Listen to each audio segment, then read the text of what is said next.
Looking for music that lifts your spirit and fills your heart? Experience the powerful sound of the Tabernacle Choir at Temple Square.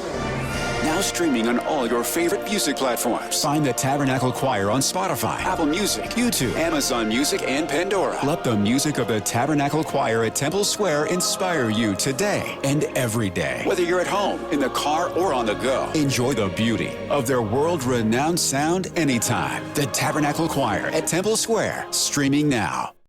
I sold my car in Carvana last night. Well, that's cool. No, you don't understand. It went perfectly. Real offer, down to the penny. They're picking it up tomorrow. Nothing went wrong. So, what's the problem? That is the problem. Nothing in my life goes as smoothly. I'm waiting for the catch. Maybe there's no catch. That's exactly what a catch would want me to think. Wow, you need to relax. I need to knock on wood. Do we have wood? Is this table wood? I think it's laminate. Okay, yeah, that's good. That's close enough. Car selling without a catch. Sell your car today on Carvana. Pickup fees may apply. Good morning, DJ and PK. It's 97.5, the KSL Sports Zone. Welcome in on a Monday morning. Well, the New York Knicks did it. They have ended the drought. 53 years without a title to get their championship. It's kind of a familiar story here. They end the drought, the Denver Nuggets, the Milwaukee Bucks. You can go on down the list. We've had some teams breaking through. Of course, we're still waiting for the Utah Jazz to break through, and the Pacers, and the Suns, and the Kings. Some other teams out there, the Atlanta Hawks, that have had long runs. But we've seen three of them come to an end here as 8 different titles have won, or 8 different teams have won the title in the last 8 years. And the Spurs looming out there as a potential 9th champion in 9 years. We'll see if they're able to bounce back from this defeat and figure it out and get across the finish line. But the Knicks did. They get the championship. Jalen Brunson, the MVP. We got a question up on Facebook. Where does he rank on the all-time list of small guards? Man, with an NCAA championship and an NBA championship, he's got to be up there, right? Isaiah Thomas did it. It's a different era now, so you can still go apples and oranges, I suppose, with the Steve Nashes of the world. Nash is a 2-time MVP, has got to be up there. We're in an era now where you take 6 or 7 three-pointers. I do think it's an advantage to be in the East. It's not as deep. You usually get through, let the West beat itself up. But hey, if the West beats itself up, in the finals now, last 11 years, I think it's West 6 titles, East 5. We're seeing it. It's pretty much a coin flip when you get there. You can argue it's easier to get there if you want, but hey, what does it matter? They get to have the parade, right? So New York's going to have the parade. Championship also for Carolina. The Hurricanes shut out Vegas, dominate in Game 6, 3-zip the final. They win the series 4-2, so they get the Stanley Cup. So we have our champions, and what do we do next? We move on to the NBA draft. I know, we're closing in.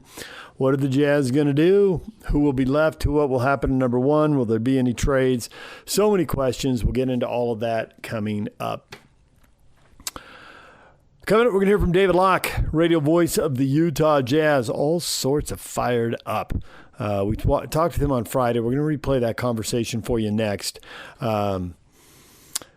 got a lot of opinions. He's top 4. Who's going to be the best player? Who has the chance? It's 2 different things. Who will be the best player? If everyone hits their potential, who will be the best, right? And if things go wrong, who's guaranteed of at least being somebody, It's hard for me to believe that Cam Boozer will be nobody in the NBA. That if he isn't the best player, if there's better athletes or whatever, but I just can't see him being bad, He's got to be a good, solid player.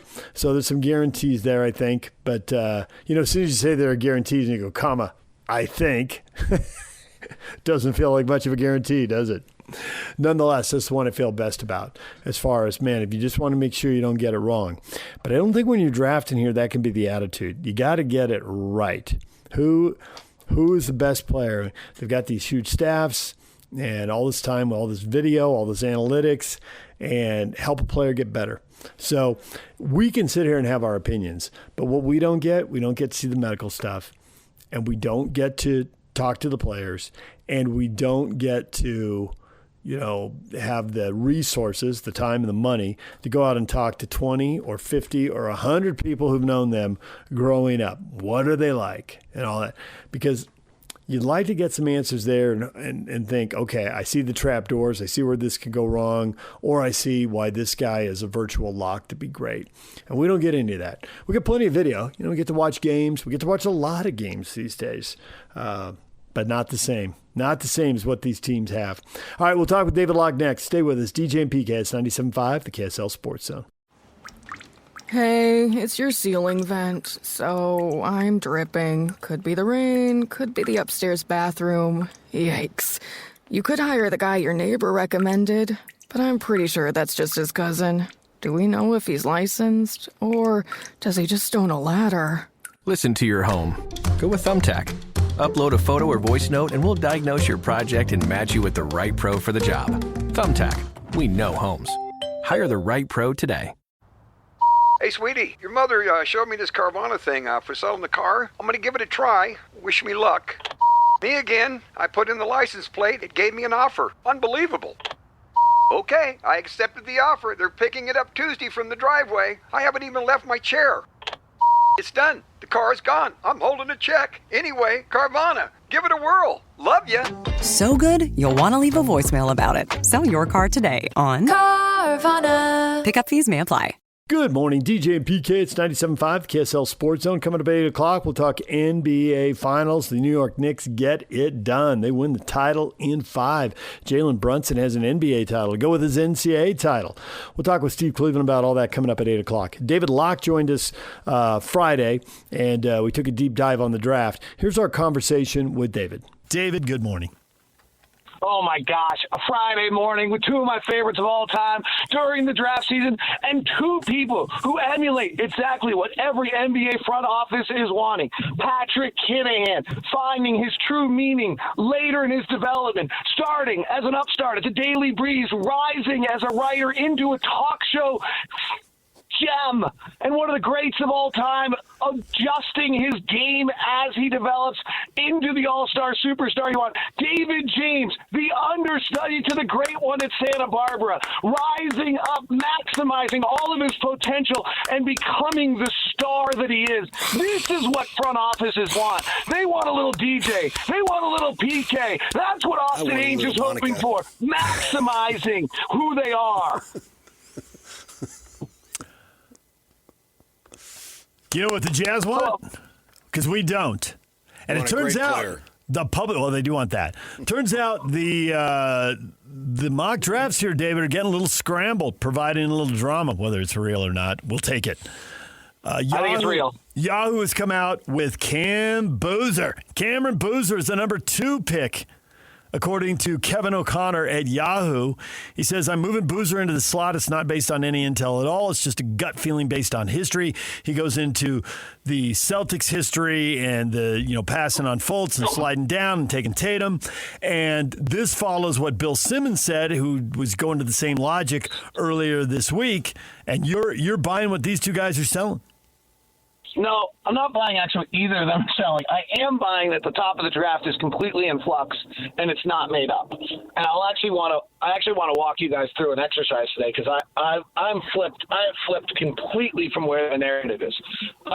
Kevin O'Connor is just talking. And frankly, putting out chalk doesn't get you any clicks right now. So, and I'm not saying he's a click fiend. I'm just saying putting out A.J. Devonta, Darren Peterson, Cameron Boozer, Caleb Wilson right now has been done 1,000 times. Yeah. So I think in the media, that is people are doing something to try to get reaction, but it's because I think it's real. If you understand what I'm saying, I do think it's totally in flux. I think Cameron Boozer could go 1. Let me ask you guys this question. Which one of these players do you think is the biggest risk? Actually, Peterson. Let me rephrase that. Let me rephrase that. Which one of these players do you think has the biggest swing Peterson. from their upside to their downside? I know exactly what you got. The distance between the floor. What's the worst this player could do versus what's the best this player could be? To me, the biggest gap is Peterson.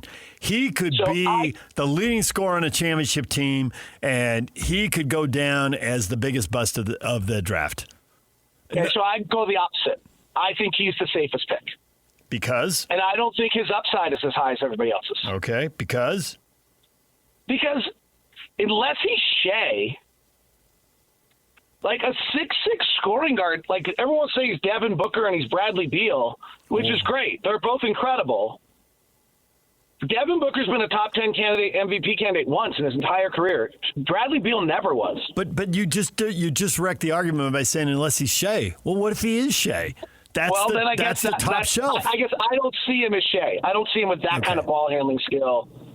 I actually think, and I think his downside, find me a 6'6" guard who can shoot, who's been drafted in the top 5, who's busted in the NBA. Like, it doesn't exist. Deion Waiters is the answer, but he averaged 12 points a game at Syracuse. It's not the same thing. Like, it doesn't exist. Like, you're a 6'6" guard in the NBA who can shoot, you're not busting. But I'll flip this. Cameron Boozer, to me, could be a top 10 MVP candidate if he really turns out to be a ball-handling point forward at 6'10", who can play the offense. I don't want to say he's Luka, but there's a lot of similarities, and also can do other stuff and can shoot it and is the fulcrum of your offense. But he also could be Jabari Parker or Marvin Bagley. I think he's the biggest risk. But I also think he has the biggest upside and might have the most likely upside. I don't buy the narrative on this draft at all. Like, to me, A.J. DeBonsa is the least likely to hit his ceiling, but his downside is 20 points a game. But I don't like that. I don't like R.J. Barrett, Paolo Banchero, but that's his downside. Yeah, I mean, I look at Stephon Castle, shot 27% in his season at UConn, and he's improved dramatically. Why can't AJ? AJ can, and Stephen Castle's a huge outlier. But he is the answer right now. He is a huge outlier. He's done it. Like, I mean, that is awesome. And if Stephen Castle can shoot threes like this, we're going to look back at that draft and wonder why Dwayne Wade didn't go one. Like, I mean, he is Dwayne. If Stephen Castle shoots a three, he's Dwayne Wade with a jumper. He is going to be incredible. For people who missed it, he shot 27 in college. He shot 28.5 as a rookie. He shot 33 this year, and now he's shooting 36% in the playoffs. I mean, the arrow is so up on this guy. It's fantastic. It's incredible. It is, but let's give me a larger sample size. I get it, but that's all he's played. That's all we've got. But it's like all you can do is get better, and it's like, well, this guy seems like he's getting better every month. Right. I think the 36 is really appealing. He would be truly one of the first guys. Tyrese Maxey didn't shoot great in college either. He'd be one of the first guys in the last 10 years to make this swing. Like, guys that are below the 40th percentile in catch and shoot in college, almost none of them become 35% or better shooters in the NBA. But Castle might do it, and if he does, he's incredible. You're not drafting a sample size; you're drafting a player.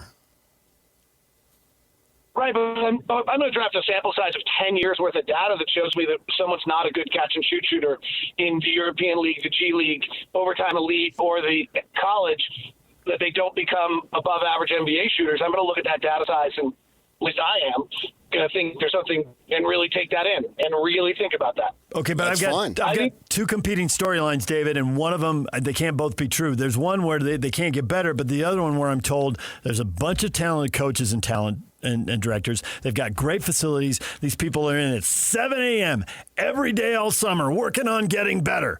And the players are really into it. They're really conscientious in a way that maybe previous generations weren't, quite frankly. But these guys are, and they're super invested in getting better. So I'm buying that at face value, but that makes me think there can be more castles because they got the facilities, they got the coaches, they got the dedication. They can do this. Build a castle. Or that whole storyline is a bunch of smoke to make us feel good about bad teams. I think you can be a decent shooter, and you maybe can make a decent shooter into an above slightly decent shooter. Like, I think there's something to touch. If you can't shoot, you can't shoot. I don't believe you can teach shooting. I think you can improve it with reps. You can prove it with, but yeah, no offense to all these great coaches in the NBA, like you can get some like Lou Dort suddenly couldn't shoot again, right? Like Lou Dort couldn't, someone like is taught how to shoot in the NBA, and then all of a sudden he couldn't again. So I'm not sold on it. Like, I think these guys are getting better. I think there's every other skill in the world you can probably add. Your handle can improve. Your balance can improve. Your strength can improve. Your condition can improve. But frankly, you think there's something to touch, and you either have it or you don't. And I'm probably on an island. Particularly most coaches want you to believe, and I'll hear about this, and I'm sure some of my coach colleagues / friends. Yeah. But I don't buy it. I don't think you can teach shooting. I just don't, and the data tells me I'm right. And the data is there for everybody. And SGA, who you already brought up as the high example, went 11th in the draft, and before he was even anything close, he was traded twice. So there's holes in all these theories. Yeah, I mean, you guys, we can play this. Wait. We can play this bullcrap game and decide to take the one-offs all the time. We can do that. That's fine. Pull the one-offs out of the air every single freaking time. That's great. We can freaking do that. That's great. Super fun. Okay. But a really crappy way to evaluate talent. But yet they had all that data, and he still lasted the MVP until the 11th pick. Shea wasn't this bad a shooter. Shea's not on the list of guys who are – PK, we can play this game. I got 10 years of data. If you shoot below 40% on your catch and shoot, you don't end up being an NBA shooter. Stephen Castle might do it. Tyrese Maxey did do it. But you don't find it. You just don't. Okay, I understand that. And that's on shooting, and you're right. Yes, but yet there were still negatives on SGA. My turn. It's AJ DeBonsa, my turn. AJ DeBonsa shoots 38% from three. He's a top 5 MVP candidate every freaking year. If he shoots 38% from three, he's one of the 5 best players in the NBA. He's unfreaking stoppable. He's not going to do it. He's not going to do it. He's not going to do it. Okay, that to me is the question here, David, because he's shooting 33% in college, right? If he's that in the pros, right? But if he moves it to 35, it's a big deal. If he moves it to 37, it's a bigger deal. If he moves to 39, and 40 is elite, right? There's 40 guys shooting 40%. He doesn't ever have to get there. Like, every time he moves it up a couple points, he makes himself so much better. And I get your point about one-offs, but the fact is, if you hit on a one-off, it can make a coach's career. It can make a GM's career. It can make an owner a decade. I get your point. Like, if you got to make 100 of these decisions, but there are moments where the swings are bigger and the situation is bigger. And in a loaded draft, if you get the right guy at number 2, I get your point about playing the odds. You're talking to someone who's been playing the odds for decades on the radio, so I totally get it. But I got to acknowledge here, if they hit on the one-off, they're setting themselves up till 2040. It could be glorious if they're right. You got to be right about the one-off. You know, and okay, agreed. Yeah. Two thoughts here. Yeah. One, the more likely scenario is he shoots 31, 32, 33% from three, and you have some variation of Paolo Banchero, RJ Barrett, Pascal Siakam. You got to figure out how to use them. Okay, and that's not easy, right? Right. Like that's his downside. It's still 20 points a game. It's still an all-star. But if I'm shooting, part of my point here is if I'm shooting the one-off, then I might be shooting Cameron Boozer. Yeah. You want my one-off? Yeah. My one-off is that I just found a 6'10" point guard who can run the offense, is a culture changer, is going to absolutely wins at every level, can shoot the three. If you find big guys that play the handoff game that can actually shoot, Nikola Jokic and Karl-Anthony Towns are kind of the only two in the NBA right now. They're the 2 best handoff guys in the NBA. If you play the handoff game with a big that shoots, the offensive numbers are incredible. If you can invert your offense and have Boozer play the pick and roll and overpowers the smaller guards all day long going to the basket because everyone switches. If you can have Boozer suddenly take advantage of switches in the post, you might have a 20-point, 10-rebound, 10-assist one-off as Cameron Boozer. I think there's more likely, if you want the big swing, my big swing is Cameron Boozer. My big swing is not AJ DeBonsa. My big swing is Cameron Boozer. If none of these guys project out to their best, if they all fall to their floor, and if they're all the worst versions of these draft projections, Boozer's the best player. And I disagree with you on that too. What? I think Boozer's the highest bust potential. Okay, we're not talking about that. We're not talking. Yeah, okay. No, you just but said it. in the worst case scenario, Right. Worst case scenario, Darren Peterson is Jason Richardson. Worst case scenario, AJ DeBonsa's RJ Barrett. Worst case scenario, Cameron Boozer's Jabari Parker.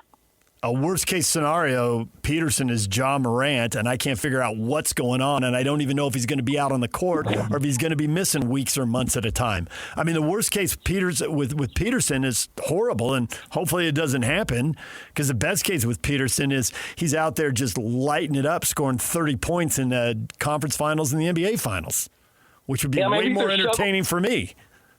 There's some level of this conversation where the medical stuff, I'm just assuming, is okay, right? Yeah, we don't know that. If they know something medically, if Cameron Boozer's got a knee problem that they know about, if Boozer's put on a tremendous amount of weight in the last 2 years, is that a concern? That's what happened to Jabari Parker, right? And then he had a knee problem. So, if there's something medical on any of these four guys, we probably should be talking Caleb Wilson here too. Then yes, all the conversation goes off. So in regards to floors, I'm not including medical. Okay. And I don't buy, I've seen players who I've watched on tape and thought to myself, oh, they don't want to play, or, oh, they don't want the ball, or, oh, they don't want the big moment, or, whatever, right? Oh, they're having an anxiety attack literally on the floor right now. It's happened. I don't see any of that in Darren Peterson. Late game, he goes and gets the ball. Late game, they go give him the ball. He pulled himself out of games and clearly had something going on medically where he was uncomfortable. But it did not, when I watched their close games, it did not manifest to me as a player who was ducking out of big moments or trying not to have the ball. I get your point about one-offs, but I'm going to defer to PK right here because mentality matters. And the Ainge's mentality, whether it's Danny or it's Austin or it's both of them together, I don't think they do the safe thing. I think they think if we stare at this puzzle long enough, we will figure it out.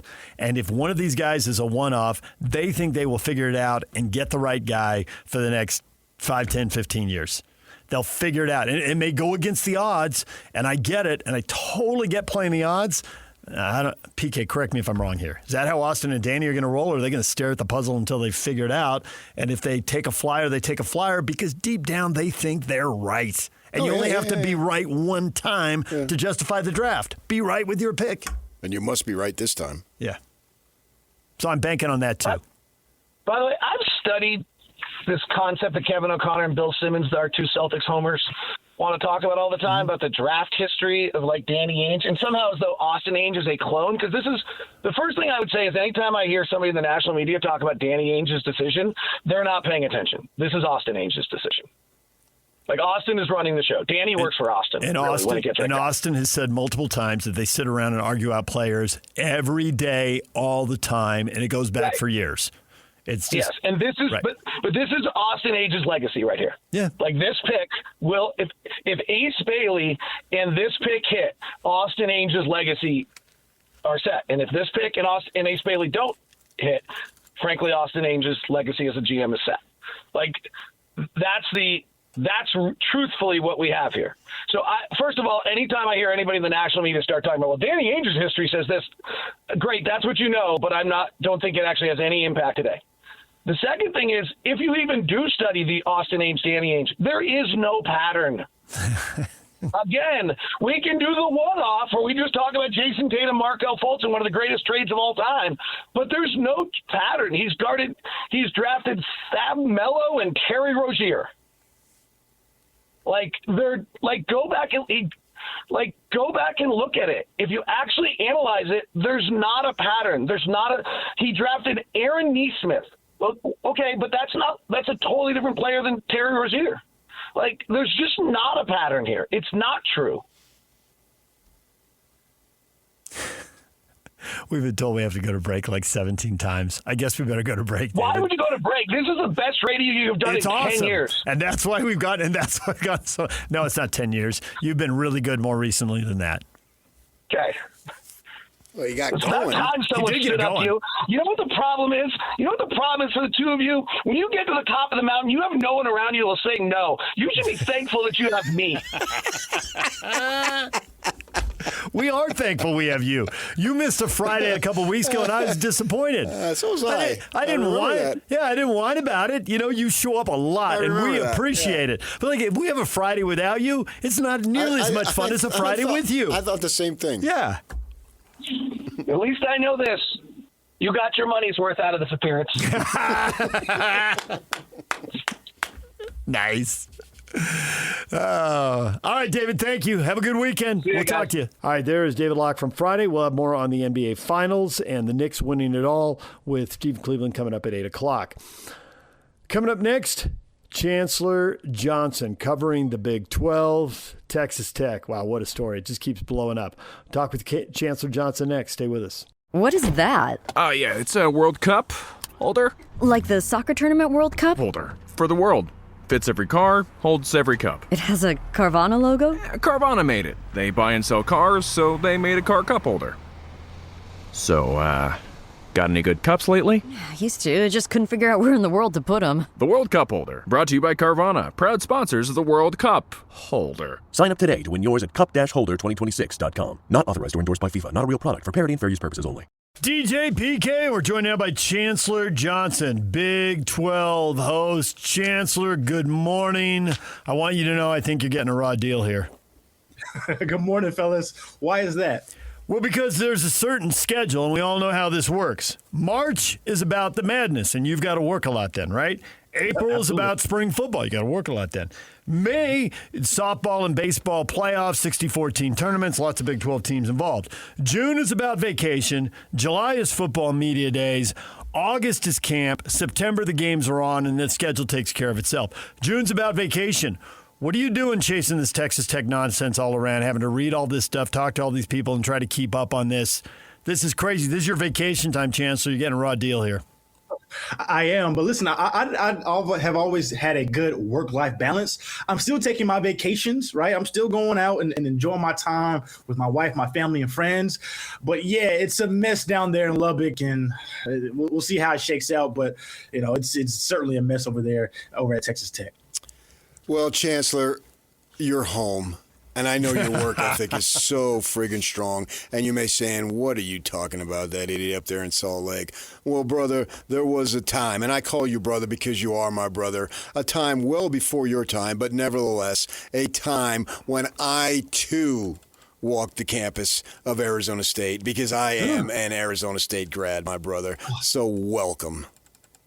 For a sub, I like you guys already. Particularly Absolutely, yes, sir. The audience is so sick of Sun Devil stuff with him. He searches in everybody's bio. We got a devil here? I even told him a couple minutes ago in the break, you know this guy's a devil, right? And he's like, oh, I know. I'm on it. I imagine you were probably, doing your thing out there in Tempe. You had a great time, as did I back in my days at Arizona State. Is that accurate? Yeah, and I was born back east, but I moved to Phoenix for high school, so it's my home too. I mean, nice. My wife's actually one of the rare natives of Phoenix, and so that's where my roots are. For sure, I was just there last week, as a matter of fact, at a family wedding. So they run deep, and I've followed the Cronkite grads as they've scattered in their jobs and so forth. So, and I see them, and especially with social media, it's easy to follow. And all kidding aside, they do have an excellent program to train people. And you're the best. I got to stop you there. The best. If you want to go the best, I'm fine with that. But I know that you trained, and you were trained well, and now you're reaping the benefits of that, and that's a cool story. And so here we are. We're talking about, and you're eyeball deep in basketball, and we want to get into that because there's a couple of players in the Big 12 that could go 1-2, and it's affecting our Utah Jazz. So there's a local story, and I've been around for a long time. I was there when they were a Pac-10 school, obviously, and here we are with Utah being in the Pac-12. Now they're in the Big 12, and I've covered all these media events. And the thing that makes me, I don't know what the word is, but it's not something. I want to go to the Star in Frisco in about a month and talk about football, but I'm wondering if the whole thing's going to be hijacked by this Texas Tech Brendan Sorsby thing. Yeah, I mean, I think so, and especially after what we have seen played out over the past couple of days. Coach and a lot of the members of that Texas Tech program were here in town in Houston, where I'm based in, for the Houston Touchdown Club, and they didn't take any questions from media. They just kind of spoke to the alumni. And then yesterday, releasing that 22-minute video, which I did not watch. I've watched. I'm sorry. Look, I was enjoying my vacation. You mentioned some of that work life. I mentioned some of that work life balance. I've been able to read enough of it, but the thing is, it's not going away, and they can try to kind of gaslight people and act like it's hey, we're helping this kid, and I think look, get Brendan Sorsby his help, but that doesn't mean he has to be on the football field while he does that as well. That's my personal stance on it.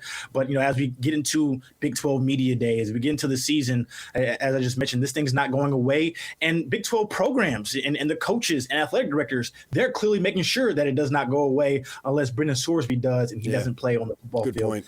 Yeah. I think the fact that you're in Houston is really interesting because in Lubbock, I can imagine everybody's rallying around Texas Tech.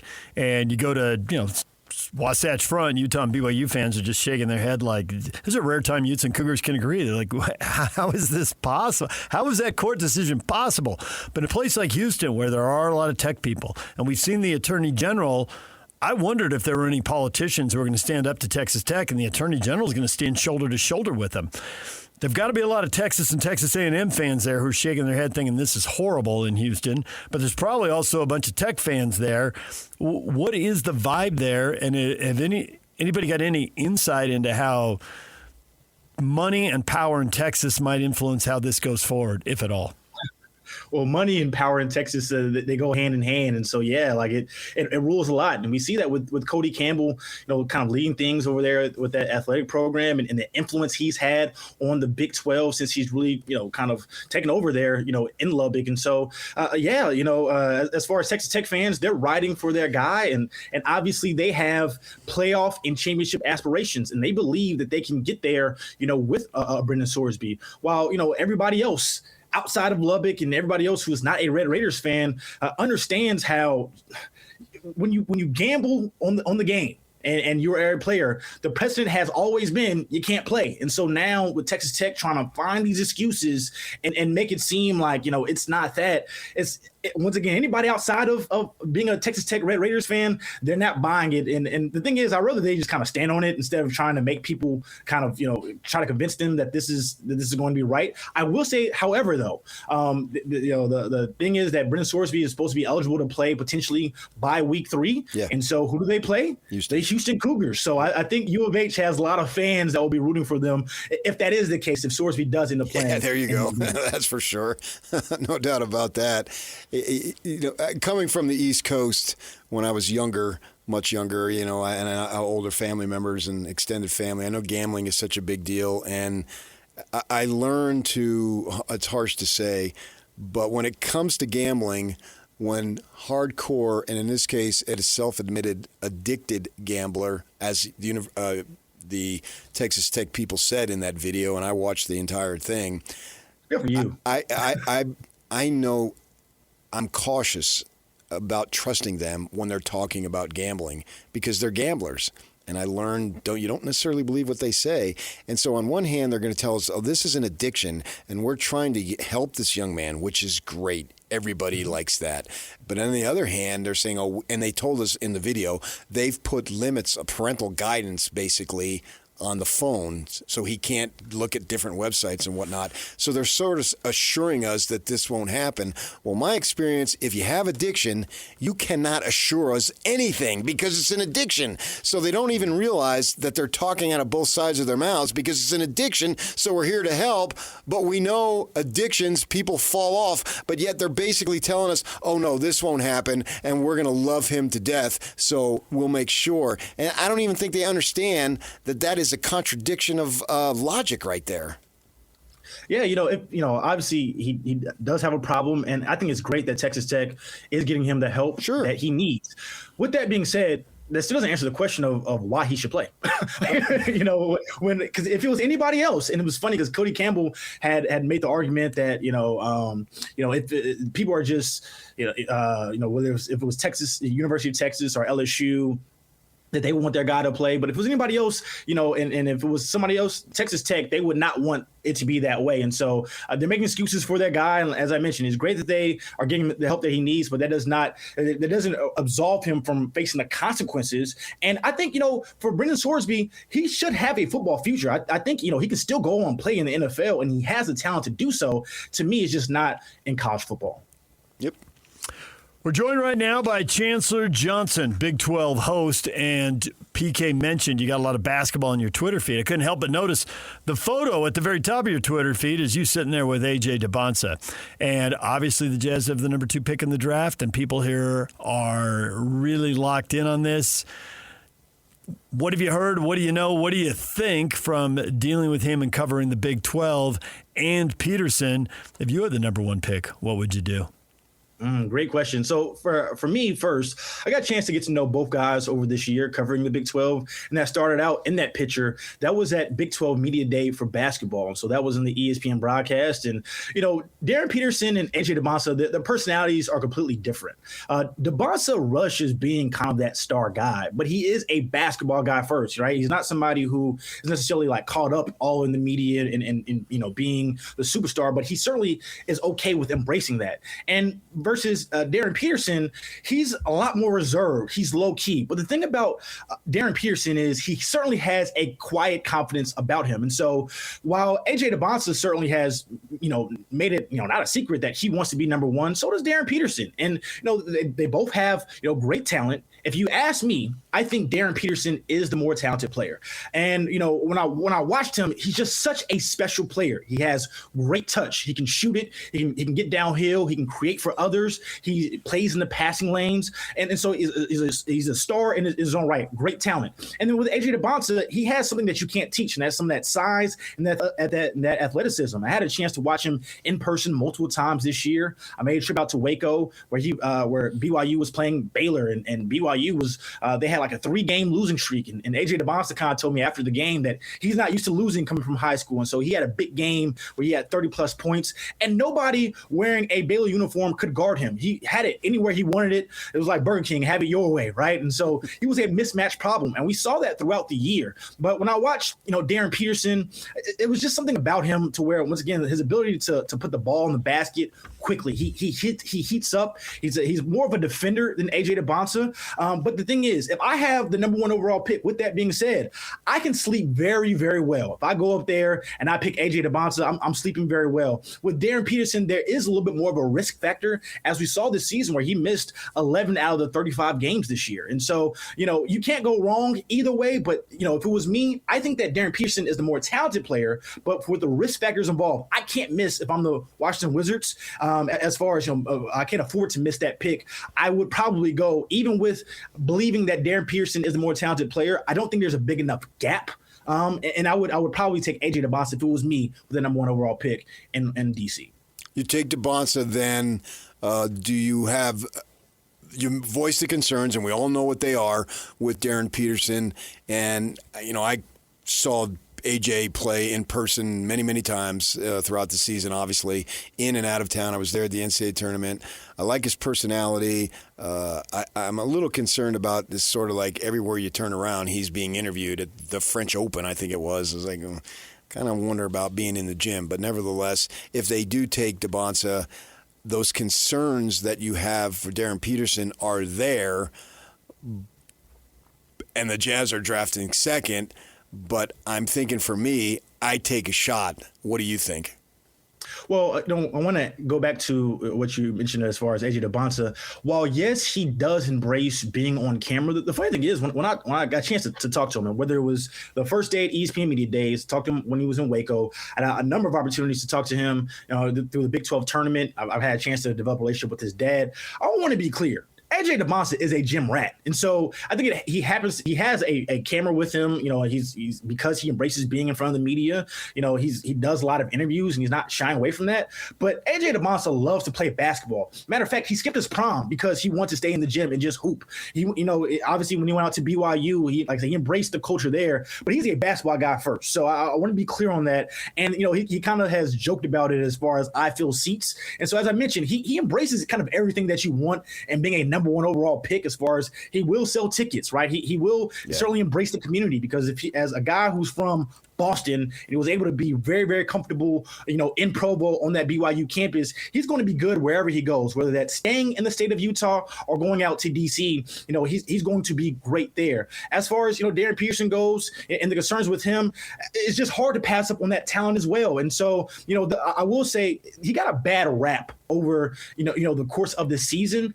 And, I understand some of the concerns, but the thing is, I feel like a lot of people, who watch the NBA, they might not be watching college basketball throughout the year. So they do go into what are kind of just the headlines, what's being reported out there. And one thing I learned about Darren Peterson is he certainly is a competitor. And there was questions about, like, did he want to play? Did he love the game? Did he want to be out there in Kansas? But I'll tell you one thing, and granted, in this game, he did have a minutes restriction, and so he didn't play in the second half. But when he matched up against A.J. DeBonsa in Lawrence, Kansas for that game, the one time they played this year, he whooped A.J. DeBonsa's behind. And he went at him, too. There was times where the first play of that game, it was a one-on-one opportunity on the wing. He went right at him, drove by him for a layup. And then defensively, he took on the challenge, even though he was a smaller guard, even though A.J. DeBonsa has size on him. He took on that matchup in that first half before he ended up sitting in that second half. So there's a lot of misconceptions about him because he didn't really speak to the media. And I had a chance to chat with him. And, I just put out one of the rare interviews we've seen from him, this following, as we live to this draft, where, he was talking about, he called himself a antisocial loner. And he said, I didn't actually mean that, right? He just said, I just kind of grew up, my dad, growing up with my dad, he kind of taught me to keep things to myself. And so I didn't run to the media. I didn't really express how I felt. But the thing is, I do know Kansas, his teammates, they did really like him. He is a competitor. And if you do draft him, that ceiling there, he might have a higher ceiling than A.J. DeBonsa just overall with that talent. Probably the best case I saw made for him was, I think it was The Athletic, did a story where they must have talked to 15 people who'd known him forever, and people had seen him in AAU, high school, and even going back before high school. And like, this year's crazy because we've never seen anything like this with him. There's no hint of him. They never would have guessed it would have happened. The whole sitting 11 games and pulling himself out of games, it came out of nowhere. Do you think that is an agent-driven thing, and it's a money thing? Protect yourself. This isn't about college. It's about next year in the pros. And so while it's true and it's real, is it a lousy predictor of the future? From what I've been able to gather from Darren in the few times I've had a chance to chat with him, I don't buy the fact that it was an agent thing or he was pulled for money. I just don't. I think there was something that was actually wrong with him. Now, could he maybe have given it more of a go? There could be there's maybe an argument for that, but just willingly, he just sat because he didn't want to play in games. I just don't buy that, especially when you consider, both AJ and Darren, they knew that they're only spending 1 year in playing in college, right? And for Darren, talking to him at ESPN Media Day, that was one of our conversations of he was really looking forward to playing in Kansas and joining a brotherhood and a legacy of that program. And so obviously it didn't work out the way that that I think many Kansas Jayhawks fans would have hoped, and neither did Darren Peterson. And I do believe that some of the conversation, it probably did get to him to a certain point. And the way he could have combated all of that was to either A, get out there and play, or B, use his voice a little bit more than he did, throughout that season, because he was quiet and he did allow narratives to fester versus, maybe pushing back on that. And just in general, his demeanor is very reserved. He gives me a little bit of like a Kawhi Leonard vibe, right? But the thing is, he if you talk to him, he is really funny. And if you ever, see Kawhi Leonard, the teammates would joke that got a little sense of humor to him. That's the same thing with Darren Peterson. And so, obviously it has been a concern, and it has, been a conversation leading up into this draft.